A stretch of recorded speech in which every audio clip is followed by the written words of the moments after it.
Welcome to Living the Sweet Life with Azucar. Living the Sweet Life with Azucar is a podcast by mental health therapist, spoken word artist, author, screenwriter, and playwright Simone Nicole, better known as Azucar, discussing what it is like to be creative in the working world in her interview segment Ask Azucar, finding solutions to any mental wellness questions in her Q&A segment Work Well Wednesdays, and spilling the tea in her special bi-weekly dating episodic Welcome to the Sugar Factory. Subscribers receive goodies on Freebie Fridays according to their tier level. Please remember to join the Sweet Teas on patreon.com/LA Sugar Factory. Here is part 2 of my interview with Meghan Dhawan, also at Meghan on the mic on Instagram. I hope you enjoy the rest of our conversation. I love us as creative people because we can literally create something out of nothing, which means that we can create ourselves out of our moment. Yes. Oh, And that's like, good. and it might scare people because they're like, oh my gosh, she's in a zone and don't talk to her. And like, she's writing for days and all this stuff. And like, oh my, her mind is going crazy and she's all over the place. But then, give me a couple of months and it becomes a beautiful book. Give me even more time and it becomes a film. And, like we have these feelings and we shouldn't be afraid of them. They're there to teach us. They're there to save us. They're there to protect us and they're there to show us. So what are we supposed to be learning? Because I feel like now in the culture, it's like if you're to this, it's such a bad thing. If you're not this, it's such a bad thing. It's like, can we just be? And as poets, we're supposed to be that disruptor. So we are supposed to be the one to sing. No, we need to be, and this is why we need to be. And that's it. Yeah. Exactly.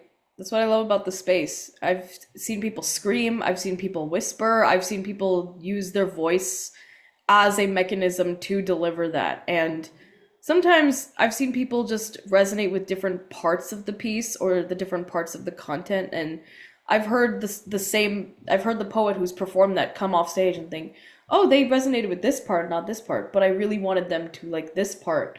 So I hear them and I'm like, that's so interesting. Because Has there been any like specific person that you've been kind of looking up to work on your things as far as delivery or as far as connection in that kind of way? Or is there any piece that you have that has been a big connection for audiences that you weren't expecting? oh, that's a I good know it's question. a question, so take your time. For sure. I'll answer the second one first. So I definitely I find that my intro piece has resonated with a lot of people as of late. But I also have been performing the first poem that I ever wrote, which is my 420 poem, even though my big thing is I don't smoke. So it's kind of ironic. But I call it the 420 poem because it's talking about something that's societally kind of frowned upon because smoking is considered, just not a polite thing to do. And it's, one of the, in a line with like drinking. It's where it's something you just do to be a rebellious person or something.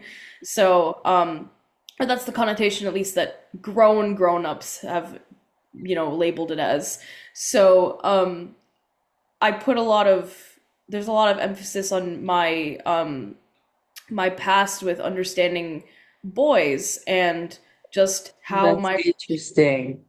yeah, because it's kind of it's not likening it to smoking specifically, but it's another thing that's a vice of mine where I'm like, okay, I still also don't understand this. So let me Mhm. tackle how annoyed I am with it under the guise of something that is also societally just weird, or like That's so dope. Oh my gosh. thank you. That is like I'm thinking in my head, like, okay, because I remember back in school and when I did my poetry minor, we had a prompt that says write about an inanimate object as it as if it was a person. Mm. Hmm. So I did rice. And I was like, I don't know. I I love don't that. know. But so for you to put weed and boys that I'm gonna be marinating on that for a while. Like that's a great thing. That is a great because it's like it's two different types of addiction, and I feel like the Yeah. cultures have this addiction as like we're going into the holidays, so like they're gonna ask you, where's your boyfriend or where's your girlfriend or when are you gonna get married and how many and it's like, can I just live? Like when the culture's always addicted to relationships or addicted to get into relationships or addicted to how to get to a relationship or what you're doing wrong in a relationship. And then smoking and stuff is a vice too. So there's a little addiction underneath that, depending on what you use it for. So it's so cool that you figured out a way in your own mind to put the two together. I think that's amazing. I think that's dope. Thank you so much. I really appreciate that. And yeah, exactly. Like I wanted to kind of put it on its turn because I do have lines that allude to smoking, but it's not from me specifically. It's like, Mhm. oh, the time I tried to eat a bubblegum candy cig when I was 16, and then there's a space in between, and usually the break gets people to like laugh a little bit and eat Yes. that break out that tension. And I'm trying to incorporate more humor into my poems because I see people just completely either do humor poems or funny poems and or people who just do serious poems and they're like, "Wow," and I love both types, but I love a serious into funny back into serious type poem because I like a tension break. Multi-genre.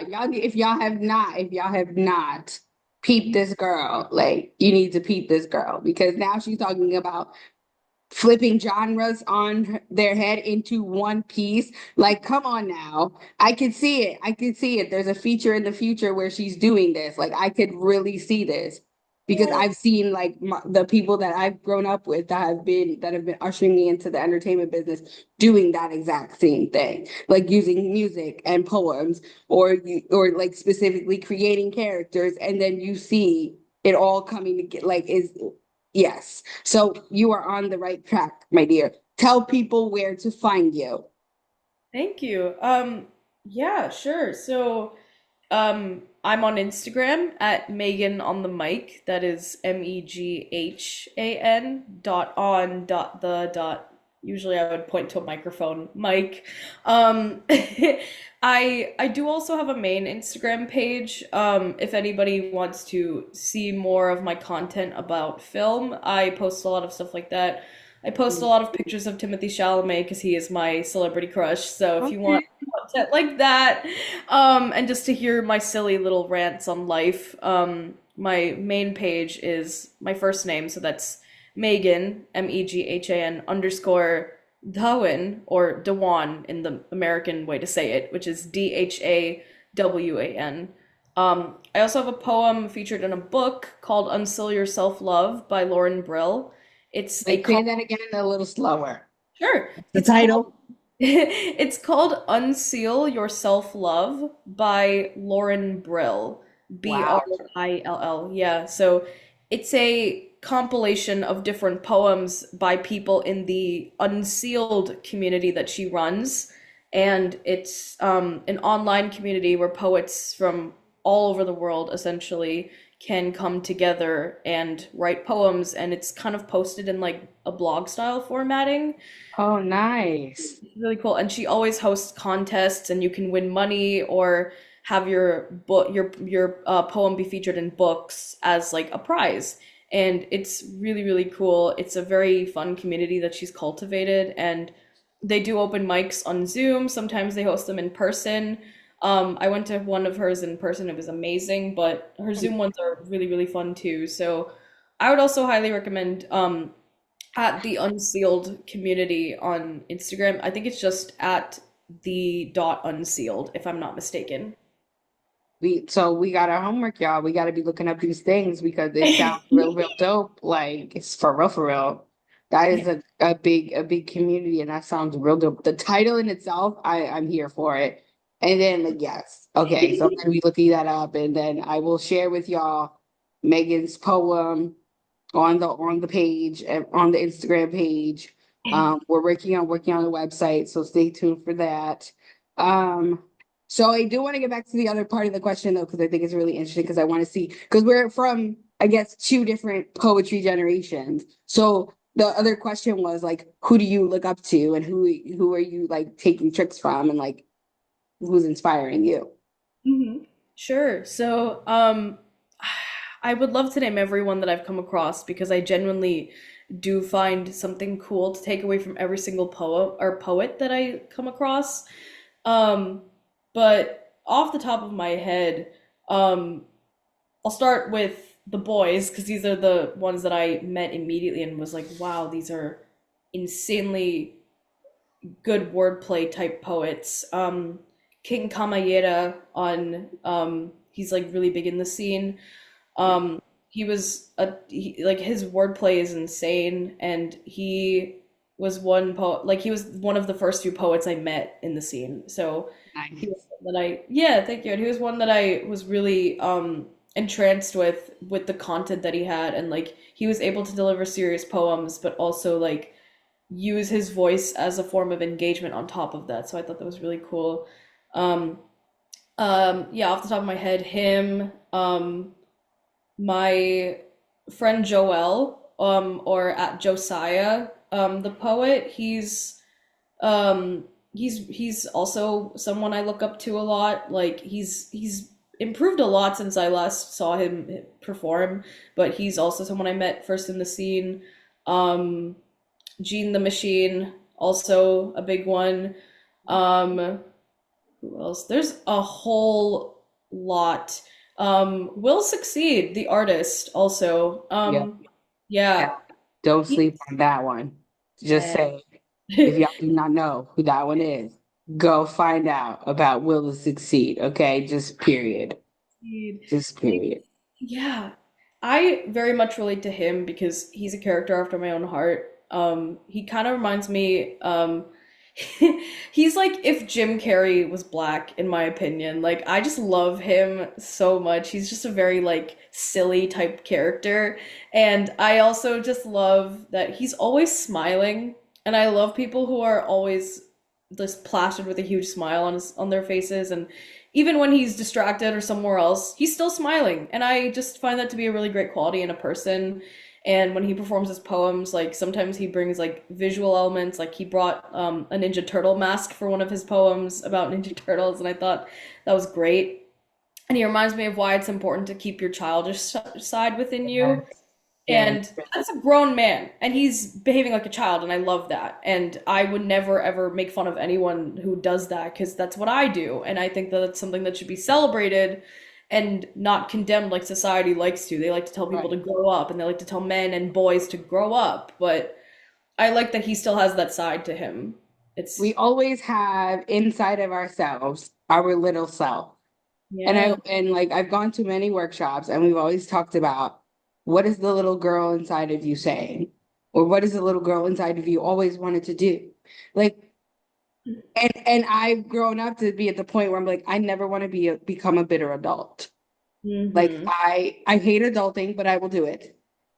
But at the end of the day, and I think this is another reason, going back to the addiction of relationships, is that I'm single and I'm being picky as hell to figure out who my other half is because I want to be able to keep that childlike self. And I want to find someone else who is so passionate about their career and so like driven, but is also understanding the importance to be able to laugh and the importance to be able to relax and the importance to have a little childlike view of instill inside of you because this world will eat you up. Like you need to have a break, and the child part of you can give you that break. Like if you want to go color and you want to watch Rugrats, do it.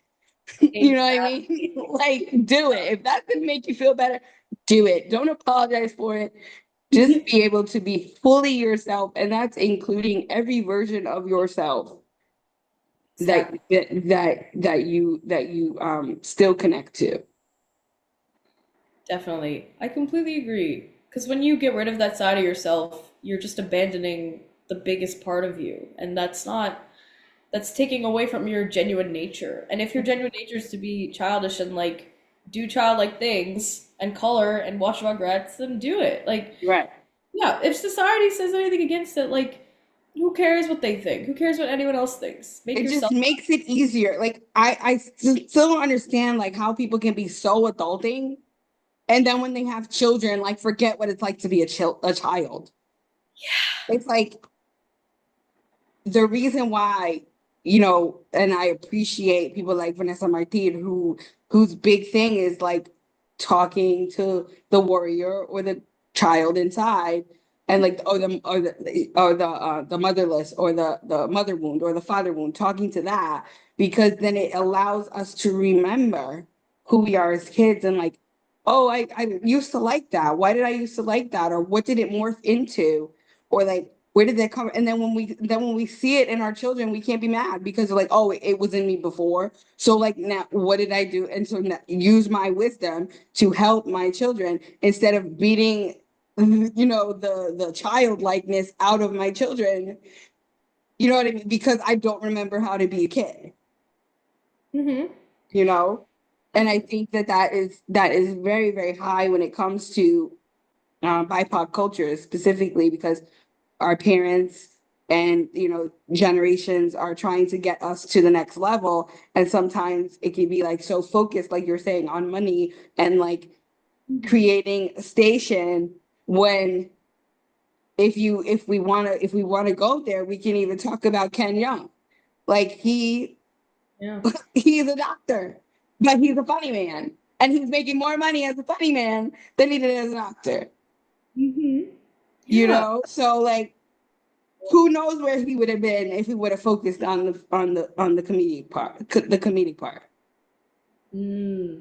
True, yeah. Like, yes, we can have multiple interests because you and I both are like, we're nerdy poets, and there's nothing wrong with that at all. Um, but going back to just allowing us to be and allow us to like completely, fully accept all levels of ourselves and the childlike nature of ourselves, because it doesn't make us less an adult. It's just we can relate to more people faster. Definitely. I completely agree, especially like you said, relating to people faster. It's that's a really big thing that I feel like a lot of people don't really consider is like accessing those parts of yourself can really allow you to understand and like have find that part of the person who's hasn't been willing to open up, and that's probably the one thing that would take them to open up is that small ounce of relatability that can go so far. So So far, yeah. I love that you pointed that out. To go into more of those poets, just to end off the boys real Yeah. quick. Also, I'll give a shout out to Triple C. He's one of my good Oh, friends. Such a yes. such a Love me some multi Triple hyphenate. C. Yeah, such a multi hyphenate, adorable human being. Who else? All the people who have given me a platform. Also, um, Paul from Spoken Words, he's awesome. He's always like reminding me to think about the people in my life. Um, RQ Tech, you know, I miss him. I haven't yeah, seen him poetic in affairs. years. Like, that's like the beginning. Like, Yeah. we used to fight on Instagram Really? About what? because you're getting to know me, and the internet webs are getting to know me, but Yeah. I'm very much into, like, when I started psychology, my whole goal was to become a marriage and family therapist. I didn't want to do anything else. I Wow. wanted to be a marriage and family therapist. So relationship was my life. My senior project was literally going around and doing experiment with couples at different levels in their relationship, and figuring out what's the deal breaker and what's not a deal breaker depending on the length of your relationship. Like, I was like, that was me, right? So when Architect came out and started talking about relationship stuff and started doing the stuff on Instagram and like having people on, I'd be in the comments like giving rebuttal questions and like it was a thing because I was like, oh my gosh, what are these boys talking about? And but like seriously, he is a great artist in his own Oh right. yeah. Like he is in a different lane, and it's so beautiful to see it expanding. So you got some good people in your corner, girlfriend. Thank you. No, I definitely appreciate that. Yeah, even like uh just to like what else? Oh my gosh, I'm like forgetting. Any last person that you're like, oh my God, like without this person, like this poem wouldn't exist, or without this person, Mhm. it wouldn't make sense. Oh yeah. And just to all the boys who I know in my poetry circle, if I did not mention you, I'm very sorry. I want to mention all the 700 plus people who are in my court. I really want to. Also, Michelangelo, Kenny, Kenny Bradley, like a lot of people in my Mhm. court. Love y'all. Y'all are great. Who else? Girls, Leilani, first of all. Mother of all believers, Isa Tusaho, like Yes. one of my good friends. Also, she was also one of the very few first people I met in the poetry scene. Del Marie Forbes or Brianna, like she's also a multi hyphenate. She sings, she performs poetry, she dances, like an all around all star. Um, just to I, there's so many. Ely James, also a multi hyphenate. But that one I don't know. So I'm gonna have to look that Really, up. a lot of Don't girls. know. Like Um, my generation was like uh mhm. Isaiah Arcusac, right? So then it was D Black. He's like my big brother. I love him to death. He's doing the acting thing and the poet thing, and I was like, what? This exists, right? And then it's like, and then like Ty Allen Mm. is a big one for me. I look at my communities of Langston Parlor, community inspired word, New York City, the New York City Latinos Writers Group. Mhm. Um, there's this there's this annual February thing that's Senoritas Latinas Unidas Sorority Incorporated do. SLU does. It's called Love Letters. And I get so inspired by the people that they get to on the stage to do poems for this, Valentine's Day annual thing. Like I try to do it every year. Or try if I'm not on stage, I'm in this audience being like geeked out. The people that they imagine that they are able to get on the stage. Um it's been like so and like there's we used to have this group in New Jersey called the Avengers. It Ooh. was, yeah. I'll hook you up with a few of them. There's Paul Melrose, a whole bunch of people, Giovanni, a whole bunch of people. That was like Newark area specifically, and we all call ourselves the Avengers. And like they were going to Montclair and doing all of the other stuff. Really, Oh. really dope. Um, so to see how many like new people are sprouting up and be the like B. Have Oh you seen yes. B before? Artist. Yes. Yeah, love them. They're great. Right? They're great, right? Hmm. So it's like to see the levels and the expansion that we're doing, even if we're in our little pockets, and then seeing how all the pockets can kind of like merge together, and you're just like, whoa, okay, so you know that one and you know that one, and wait, so the world is even bigger than we thought. Yeah. And it's so great. It's so great. And I want everybody that's listening to us to realize we are bigging up everyone as much as they big us up. So it's not necessarily we're in competition, it's that we love the art and that we love the creating and that we love to see how the creating can transform. And so we're here like saying like, yo, this person is great and like they've helped me with this and they've helped me with that. We're saying this and let you know like when you come into this community, do not come with assholedom because this community is here to help one another. It's not to like oh, let me step on this one so I can get a bigger deal featuring, or let me step on this one so I can go to like, feature at a be on Broadway, or let me, use this community so that I can like further whatever. No, we work as a community. Hmm. We big each other up because we know like we've all been through some stuff, and this artwork is giving us life. Yeah. That's definitely something that we all need to be reminded of. Me especially, because um, I love community and I love that what I've become a part of because like I can name all these people off my head and they sound like celebrities. And it's just so beautiful how every single one of these people like have a specific voice but contribute to something so much larger and like I am grateful also for people who have sent me offers or posts and said, "Oh, you should submit to this," or "I think you'd be great for this." And like, I even try to do that to other people in the community, people who are not only just poets but also do vending stuff, who create products. Like, I have a friend who literally creates candles. I think her name is Cosmic Flame Shop, and she makes like beautiful candles. And I have been wanting to support her forever and just save up money to buy a candle of hers because they're just insane. And to like, I always will try to send people like, hey, I'm a this, candle girl, so you gotta send yeah, me that link. I'm definitely a sure. candle girl. It helps with my anxiety, so definitely send me send me the link. I got you. I love that. Yeah, definitely. But yeah, real quick to end out all the girls because I feel like I haven't given all the girls the love. Yes, go ahead, go ahead. Um, Demi Speaks, Poetic Mm, Breed. Who else? Ali Herrera, like love her. She's such a sweet person. Again, a person who's also always smiling. Um, and Lady K, ugh, powerhouse. Lady K, period. Yeah. Jasmine Yes, Rosario, of course. yes. Also a J inspiration. Rose, my doll. Rose, My doll. yes.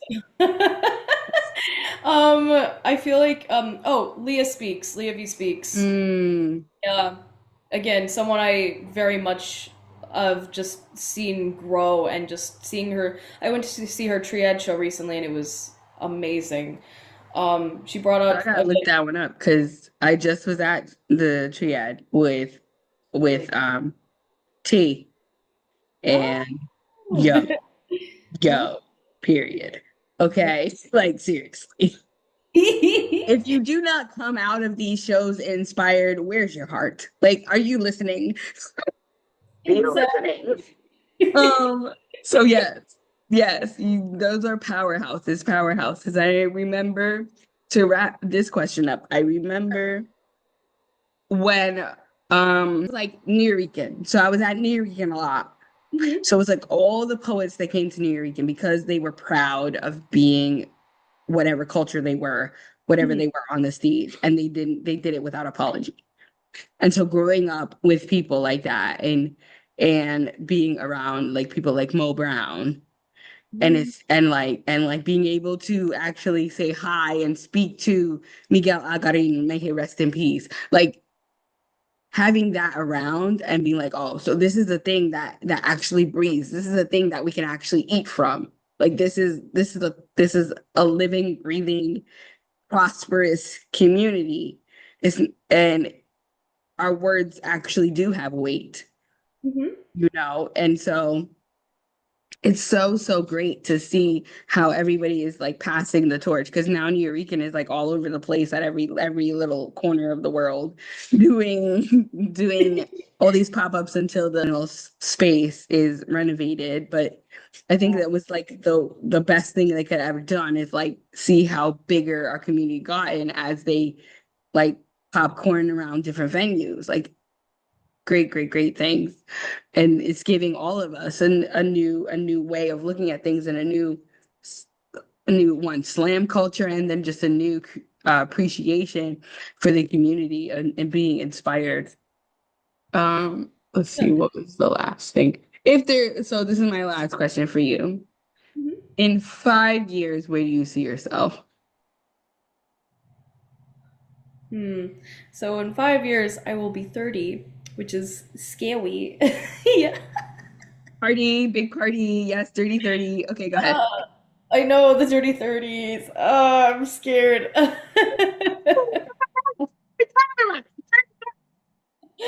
So, Forget.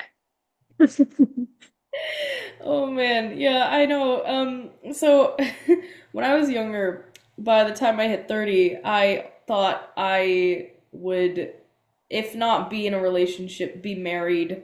Um, you Same. know, maybe have my first house. Um, Same. yeah, like But these I were, didn't, but none of that. So you don't gotta yeah, worry about it. Life still goes on if we don't hit those goals. Life still exactly. goes on. Those are the big things. Yeah, I've never really been in any type of long-term relationship, so I've like wanted that for so long, and I still do because like I've mentioned, I love people. I want to give all the love that I have to someone who I know would support me in the same way back. Um, I've heard a lot of people say, "Oh, I'm a lover girl" or "I'm a lover boy." I'm like, give some love to me, but I know it's I like, get it. but it's like it makes me laugh because I very much am the type of person to just give my all to anybody. Everyone in this community, they'll all see me bend my backward. I'll bend backwards just to attend people's events. Like I will literally go from one event to the next halfway You through. are Like, I have to you leave. are definitely me in my 20s.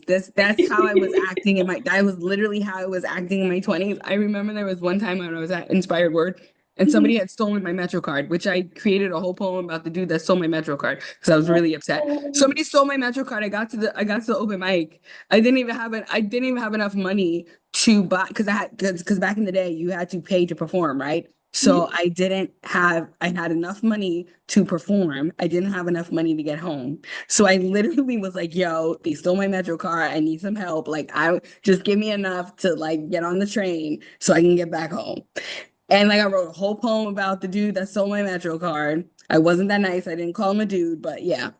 And so I totally understand the bending backwards. So me being, in my 30s now to you saying for that, we love that you want to be everywhere, but self-care too because Exactly. we love you enough to say like we want your creativity to continue and we don't want you to burn out. So it's okay to say no, we're not gonna hate you for it. We'll just be like next time. Like I'm like tell me ahead of time so I can plan for next time. Like this is why now I have a planner. Thank God for my dad. He taught us about planners and really young. And now I like live by it. So Hmm. I love that you're all over the place, but always take some time for self-care.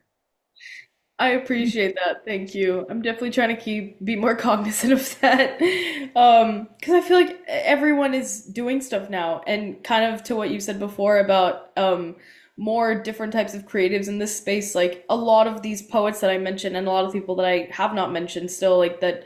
I hope they know who they are because I do really care about them and everyone in this space. Like, and all these people have started their own open mics and their own ventures, and they're like little entrepreneurs, and I love to see them do that because it's Mhm. inspiring me to do a lot of the same things, if not Yeah. even Your different. art is your business, and I don't want if any and everybody that's listening, we are our own business. Whether or not you get to my point where you can actually say you have an LLC or an S corp, but you still are your own business. So treat it as such. And if you feel like you are being railroaded, and if you feel like they're taking advantage of you, speak up because you are your business. The fact that you have a voice box, that's your moneymaker. So people cannot mess with that.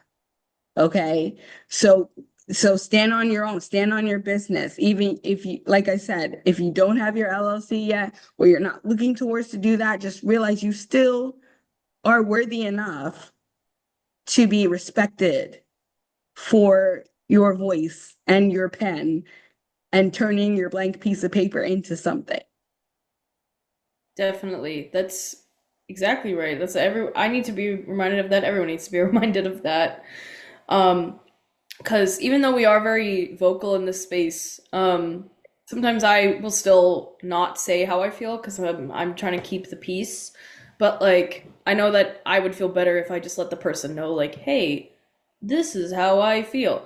But like I'm the type of person to pull someone aside and say, these are my issues. Yes. You never want to say it on the mic because that's No. purely for performances. That's not like to air out any business you have. But um I'm very hyper aware, which is a kind of a detriment in a way when people are upset with me. And like, I also wonder if it's like an anxiety thing, but like separating that makes me want to pull someone aside and be like, hey, so are you mad at me? But again, something that like I'm trying to also have confidence in and know that if the person also has issue with me, they can also do that and pull me aside. I shouldn't have to make the first move all the time. But Yeah. um, to answer your question, I um I would say in 5 years I definitely want to I would like to have my like at least my first chapbook out or Okay. some type of poetry book if and no matter how small or big it is. Um I've had a title in mind for a while. I also want to make like a play based off of it because I want to Mhm. explore more of the live arts. Um, Okay. I don't yeah. know. It feels like you might be one of my first artists underneath my business, my film business, because it's sounding like we're doing the same things. I'm so happy for you. You, I Yes. know. So. Okay. So we got chapbook and we got chapbook. We got play. What else? Yeah. I want to um I this is a little bit more heavy, but I want to be formally diagnosed because I do Okay. not know what I have, and I tell people I have anxiety because I don't know any other way to describe it. And I a big pet peeve of mine is when people say they have a disorder when they don't actually have that disorder, but they find Mhm. relation to it because as a person in the psychology field, it can be kind of damaging to people who do have said issues, and it kind of unintentionally, intentionally takes the validity away from it. So I don't want to do that to anybody else. Yes. And I want Gotcha. to know how like I can manage myself. And Okay. I just want to learn how to be a whole Right. human again because I think that's important. Oh my God. Okay, so I'm gonna just wrap up all of these things. So Sure. basically, Megan just said that she's going to figure out herself, Hmm. be in her fullness, and then create a chapbook and a play. I am in the front row seat of it because I love people who are like, look, I need to work on myself. I need to figure some stuff out. And then once I figure that out, y'all gonna see like 2.0 version of me, and you're like, whoa. And the whoa is gonna be that play. I can just feel it. So I'm so happy and proud of you that you wanted to do this journey because there's a lot of people that do not want to do the mental health journey and then wonder why things don't work. So I'm so proud of you that you put that as like high point of your 5 year plan. Awesome, awesome, awesome. And on the other side of that, I do want to say like diagnosis is a little difficult. Yeah. So take your time to do it and don't always you can always get a second opinion. And you can like even go in when you go to do the testing and all that. Be like, hey, this is what I've been looking at. It's kind of similar to what I feel like I feel. And then they could corroborate it or see because mental health looks different on everyone. Like everybody has their own way of expressing their mental health. So I always say, take your time. Like when I was working, they would get mad at me because they're like, oh, you're supposed to diagnose them after the second meeting or after the first meeting. I said, oh, no, give me at least, I need at least four. Okay. I need, because I really want to get to know the person so I can see, like, okay, so this is how you normally present. But when things happen, then it switches to this. And then I can better understand, like, okay, so it's triggered by this or not. So take your time in doing that. If it takes longer than 5 years, it takes longer than 5 years, but be on that because you're on that process, you're still doing the work. And then like, oh my God, I cannot wait. I cannot wait for your chapbook. I cannot wait. I can't wait. Don't even say the title because I want you to come back on the podcast and just be like, okay, so update for Megan. Now we're going to like completely blow your minds with the chapbook and put the link in the bio and all that kind of stuff. So, any last things you want to tell the audience? And thank you for doing this interview. This is going to be a special one because it's a little longer than normal. But we did it. We did it good. We did it good. Thank you. I definitely had so much fun, and thank you for having me on here. You're lovely to talk to. Um, I would love to say as like final closing thoughts. I'll end with a quote from one of my favorite films called Eternal Sunshine of the Spotless Mind. Constantly talking isn't necessarily communicating. And that's something that I think about, I very much resonate with, and something that I say to myself a lot. And your words do have an impact, no matter how less or how more of them you say. And I want everyone to know that, it's beautiful to communicate, and it's beautiful to share your words beyond poetry, because it starts at poetry, but it doesn't end there. The after conversation also makes a huge impact. Yes. Yeah. So, oh my gosh, I want to thank Megan for joining us for this episode of Ask Asukar. Y'all need to follow her, Megan on the mic, on Thank you. Instagram. Okay, Megan on the mic, Meghan.on.the mic. Okay, do that. Do that. And I will see y'all on the next episode. Have a wonderful night. Thank you for listening to Living the Sweet Life with Azucar. Check us out on Instagram at La Vida Dulce Pod and at LA Sugar F on Twitter, and join the Sweet Teas crew on our Patreon to get behind the scenes access, exclusive first looks, and customized Azucar Welcome to the Sugar Factory merch. Check out our website, sweetlifewithazucar.libsyn.com, and don't forget to DM us at La Vida Dulce Pod for your questions for the Work Well Wednesday segment. See you next week with Welcome to the Sugar Factory and the next installment of Sugary Scandal and Entanglements.